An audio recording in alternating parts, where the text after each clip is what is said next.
ಸರಿ ಸರ್. ಇಲ್ಲ, ಇದೆಲ್ಲ ಸುಳ್ಳು. ನೋಡಿ, ಕೇಂದ್ರ ಚುನಾವಣಾ ಆಯೋಗ ಇದು SIR ಪ್ರಕ್ರಿಯೆ ನಡೆಸ್ತಾ ಇದೆ. ಹಾಂ, ಮತ್ತು JDS BJP ಕಲಿತು ಕೇಂದ್ರದಲ್ಲಿ ಆಡಳಿತ ಮಾಡ್ತಾ ಇದ್ದಾರೆ. ಚುನಾವಣಾ ಆಯೋಗ ಇವ್ರ ಕೈಯಲ್ಲಿದೆ. ಹಾಂ, ಇವ್ರು ಹೇಳ್ದಂಗೆ ಅವ್ರು ಕೇಳ್ತಾರೆ ಅಂತ ನಾವು ಹೇಳಬೇಕು.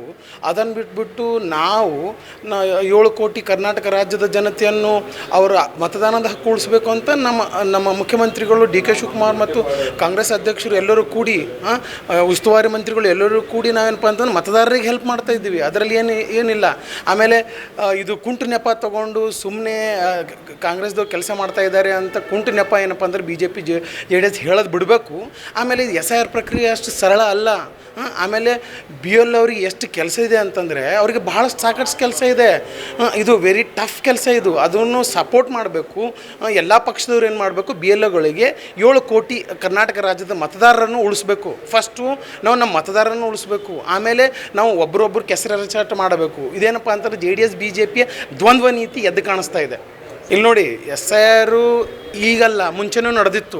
2002ರಲ್ಲಿ SIR ನಡೆದಾಗ ಯಾರು ತೀರು ಹೋಗಿದ್ದಾರೆ ಅವ್ರ ಹೆಸರು ಡಿಲೀಟ್ ಮಾಡೋದು, ಯಾರ್ದು ಡುಪ್ಲಿಕೇಟ್ ಇತ್ತು ತೆಗಿತಾಯಿದ್ರು. ಆವಾಗ ಎನ್ಯುಮರೇಷನ್ ಫಾರ್ಮ್ ಇರಲಿಲ್ಲ. ಇವಾಗ BJPಯವರು ಕುತಂತ್ರದಿಂದ ಎನ್ಯುಮರೇಷನ್ ಫಾರ್ಮನ್ನು ಆ್ಯಡ್ ಮಾಡಿದ್ದಾರೆ. ಎನ್ಯುಮರೇಷನ್ ಫಾರ್ಮಲ್ಲಿ ಸ್ಪೆಲ್ಲಿಂಗ್ ಮಿಸ್ಟೇಕ್ ಇರಬಾರ್ದು. ಆಮೇಲೆ ತಂದೆ ಗಂಡ ಇದೆಲ್ಲ ಕಂಪಲ್ಸರಿ ಮಾಡಿಬಿಟ್ಟು ಏನು ಮಾಡ್ತಾಯಿದೆ ಅಂತಂದರೆ ಆದಷ್ಟು ಏನಪ್ಪ ಒರಿಜಿನಲ್ ಮತದಾರರಿದ್ದಾರೆ ಅವರನ್ನು ಮತಪಟ್ಟಿಯಿಂದ ಹೊರಗೆ ತೆಗೆದ್ರೆ ನಾವೇನೋ ಗೆಲ್ಲಬಹುದು. ಅದೆಲ್ಲ ಆಗಲ್ಲ. DK ಶಿವಕುಮಾರು, ಕರ್ನಾಟಕ ಪ್ರದೇಶ ಕಾಂಗ್ರೆಸ್ ಅವರು ನಾವು ಬಿಡಲ್ಲ.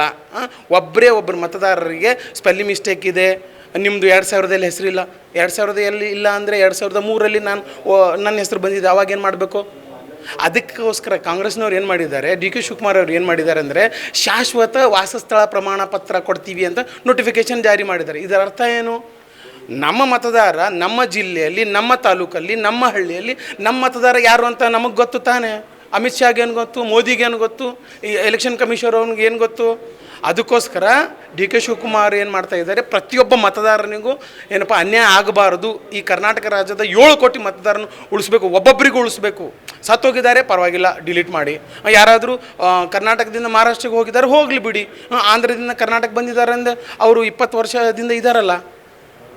ಅದಕ್ಕೋಸ್ಕರ ನಾವೇನು ಮಾಡ್ತಾಯಿದ್ದೀವಿ, ಕಾಂಗ್ರೆಸ್ ಪಕ್ಷ ಒಳ್ಳೆ ಕೆಲಸನೇ ಮಾಡ್ತಾಯಿದೆ. ಆ್ಯಕ್ಚುಲಿ ನಾನು ಏನು ಹೇಳ್ತೀನಿ ಅಂದರೆ SIR ಪ್ರೊಸೆಸ್ ಅಷ್ಟು ಸರಳ ಅಲ್ಲ, ಅಷ್ಟು ಈಸಿ ಅಲ್ಲ. ನೀವು ಅಂದ್ಕೊಂಡಿರೋ, ನಾನು ಕೂತಿದ್ದೀನಿ, ನಮ್ಮ ಅಧ್ಯಕ್ಷ ಯುವ ಕಾಂಗ್ರೆಸ್ ಜಿಲ್ಲಾ ಅಧ್ಯಕ್ಷ ಕಲಬುರಗಿ ಅವ್ರು ಕೂತಿದ್ದಾರೆ, ನಾವು ಅವ್ರ ಜೊತೆ ಕೂತ್ಕೊಂಡು ನೋಡ್ತಿದ್ದೆ. ಎಷ್ಟು ಕಷ್ಟ ಇದೆ. ಫಸ್ಟು ಫಾರ್ಮ್ ಡಿಸ್ಟ್ರಿಬ್ಯೂಷನ್ ಮಾಡಬೇಕು. ಆಮೇಲೆ ಆ ಫಾರ್ಮ್ ಡಿಸ್ಟ್ರಿಬ್ಯೂಷನ್ ಆಗಿದ್ದನ್ನು QR ಕೋಡ್ ಸ್ಕ್ಯಾನ್ ಮಾಡಿ ಅವರು ಆ್ಯಪಲ್ಲಿ ಅಪ್ಡೇಟ್ ಮಾಡ್ಕೋಬೇಕು. ಆದ ನಂತರ ರಿಜಿಸ್ಟ್ರಲ್ಲಿ ಬರ್ಕೋಬೇಕು. ಈ BLO ಕೆಲಸ ಒಂದು ತಹಸೀಲ್ದಾರ್ ಕೆಲಸ ಮಾಡ್ತಾಯಿದ್ದಾರೆ. ಅಷ್ಟು ಸರಳ ಅಲ್ಲ. ನಾವೇನು ಮಾಡಬೇಕು, ಪ್ರತಿಯೊಬ್ಬ ಮತದಾರ ಏನಪ್ಪ ಅಂದ್ರೆ ಅವ್ರು ಸಪೋರ್ಟ್ ಮಾಡಬೇಕು. ಒಂದು ಬೂತಲ್ಲಿ ಮಿನಿಮಮ್ ಕಡಿಮೆ ಏನಂದರೆ 1000 ಜನ ಇರ್ತಾರೆ. 1000 ಜನರದ್ದು ಎಲ್ಲ ಡೀಟೇಲ್ ಬರ್ಕೋಬೇಕು. ಅಚಾನಕ್ ಒಂದು ಫಾರ್ಮ್ ಮಿಸ್ ಆಯ್ತಂದರೆ ಯಾರು ಹೊಣೆ? ಅದರಲ್ಲಿ ಏನಾದರೂ ಮಿಸ್ಟೇಕ್ ಇತ್ತಂದರೆ ಯಾರು ಹೊಣೆ? ಇದೆಲ್ಲ ಭಾಳ ಪ್ರೆಷರ್ ಇದೆ ಅವ್ರಿಗೆ. ಹಾಗಾಗಿ ನಾವು ಮಾಡಬೇಕು, ಅವ್ರಿಗೆ ಸಪೋರ್ಟ್ ಮಾಡಬೇಕು. ಆದಷ್ಟು ಅವರಿಗೆ ಎಲ್ಲ ಪಕ್ಷದವರು ಕರ್ನಾಟಕ ಸರ್ಕಾರದಿಂದ ಮತ್ತು ಪಕ್ಷಾತೀತವಾಗಿ ಅವರಿಗೆ ಸಪೋರ್ಟ್ ಮಾಡಬೇಕು. SIR ಪ್ರೊಸೆಸ್ ಅಷ್ಟು ಸರಳ ಅಲ್ಲ.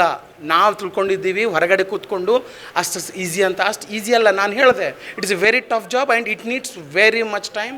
ಅದಕ್ಕೆ ಎಲ್ಲ ಕಡೆಯಿಂದ BLOಗಳಿಗೆ ಸಹಕಾರ ಬೇಕು. ನನ್ನ ಹೆಸರು ಮೊಹಮ್ಮದ್ ಫಾರೂಕ್ ಪಟೇಲ್. ನಾನು ಕಲಬುರಗಿ ಯುವ ಕಾಂಗ್ರೆಸ್ ಸಾಮಾಜಿಕ ಜಾಲತಾಣದ ಅಧ್ಯಕ್ಷ.